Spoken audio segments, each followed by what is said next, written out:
as a Manchester United fan, is when my team scores the first goal in a game. Now, in this video, I'm going to be breaking down 4 of the hardest lessons we have learned in this Manchester United versus West Ham game. And guys, if this is the first time you're coming across our video, please do us a favor, hit the like button and subscribe, because in this way you are supporting us big time and we truly appreciate.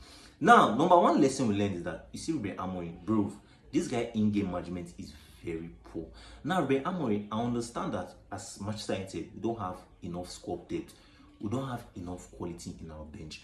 But the truth was that, you see, in this West Ham game, you didn't really have to make any changes, most especially as early as you did. Now, you see a Pep Guardiola in that West Ham game would not make 1 changes even till the 90th minute, right? The only time Guardiola will need to make a change is maybe he's losing a game and he's trying to come back. That's the only time Pep Guardiola will make a change. And a game that had that kind of flow, he would not make a change. Even the likes of Ole Gunnar Solskjaer, the time he was at Manchester United, he would not make a change very early in that game. And so Manchester United fans, they were not really happy about Ole then when he was at United, when he was doing this, because they'll be like, guy, make changes now, make changes all the time.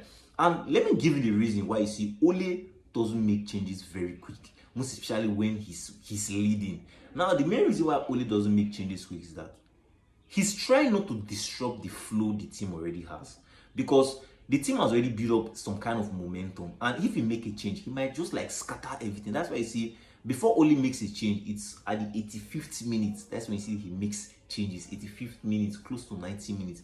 That's where you see he make changes. Because when he took out Dalot, you could even see that Dalot was saying that, coach, what's up? Why did you take me out? He was not explaining some things from Dalot. But, you know, Dalot is a very, very good boy. I just say, okay, no problem. And he went to go and sit down. Now, you see this West Ham game, Manchester United had balance. Manchester United had control over the game. But you see those changes just disrupt the flow in which Manchester United had. Now, the number 2 lesson we learned is that, you see, Amorim did not take an opportunity to exploit West Ham. Now, if you look at that game, if you notice something, you see Ahmad had a very, very great game. Like, Ahmad was arguably the best player for Manchester United. Like, after Ahmad, you see the likes of Casemiro and Bruno. Now, Ahmad had a very, very great game in that right wing position. Now, in that right wing position, West Ham left back, which is Diouf, that guy was nowhere on Amad Diallo's level. Like, he was nowhere on Amad Diallo's level. Like, anytime Amad Diallo meets this guy, Amad Diallo licks his stew. Like, Amad Diallo take him on like he was less, right? What Ruben Amorim could have done was to take advantage of that. And what made everything sweet? What made everything sweet was that in that first half, Ahmad committed him. He had a yellow card, which means that, you see, for the rest of the second half, Ahmad would have had like a free pass on this guy, and him on the other side would like be scared to like make some kind of tackles so that he would not like get a second booking and get a red card. Now, in my mind, I was thinking that, okay, you see the way this thing is going, I was thinking that in the beginning of the second half, you see Nuno Santos will change Diouf. Now, when the second half resumed, I looked at the game and Diouf was still inside. He was still in that left back. So I was thinking that, you see, what Amorim will just do is to instruct his boy to overload that right wing position, not giving that Diouf space to breathe, exploit the weakness. Because if you look at the left wing back position, you see that side, the likes of Aaron Wan-Bissaka already had that side on lockdown. Continue going on with this video.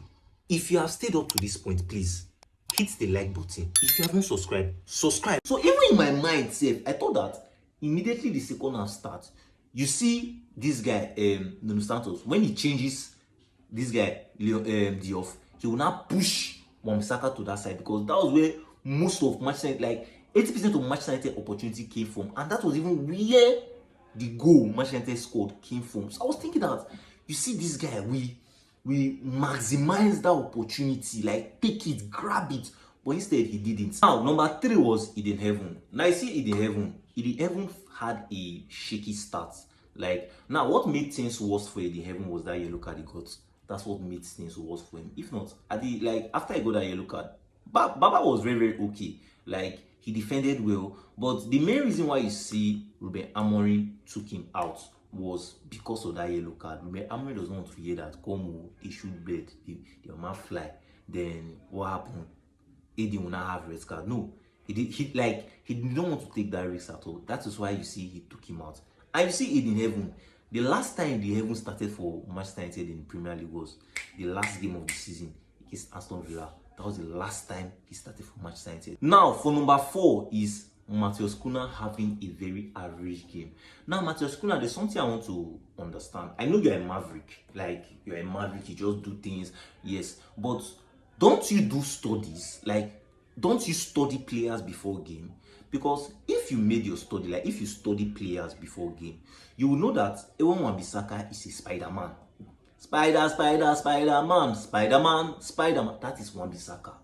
He's a Spider-Man. He will always go for the tackle. He will always do sliding tackle. As when you did your studies, you could have looked for a way to use Wan-Bissaka's greatest strength to become his weakness. But instead, you were just playing right into his hands. Like, you were just making things very easy for Wan-Bissaka. Now, you see this draw. This draw did not pay me that much. The main thing that pained me about this draw is that Manchester United had the likes of Mbeumo, had the likes of Zexi, had the likes of Cunha, had the likes of Bruno Fernandes, had the likes of Casemiro, but were not able to score a goal. In fact, the only goal we scored, it even came from a defender, Dalot. That was the only goal we scored. It came from a defender. So my pain is that, so for all these attacking talent we had on the pitch, these people that started, we are unable to pump these guys with goals. Will you believe me if I tell you that low key we are turning into Arsenal, which is, you see, Arsenal has a way of bottling things. Like, they will have something going in their favor, before you know what will happen, they'll just bottle it. Now, if you look at Manchester United has had various chances to be in a strong position in the league. In fact, they have tested it, they have smelt it, they have even felt it, but just for a slight second. Now, if you see United have had a chance to be in second place in the league, but what happened? They bottled it. Now, they have also had a chance to be in third place in the league. What happened? They still bottled it. They have also had a chance, which was the game against Everton, to sit down in top 4, to sit in 4th position, like balance gallantly in 4th position. What happened? See, they didn't even just draw. Instead, they shamelessly lost to a 10-man Everton side. Now, in the West Ham game, United had a chance. Comfortably just go and sit down in 5th place. They bottled it too. If you've not still subscribed, kindly hit on the subscribe option. It's going to be on this part of your screen. Smash on the like button. Give this video a thumbs up. Stay tuned for our next updates, and you're watching Everything Football.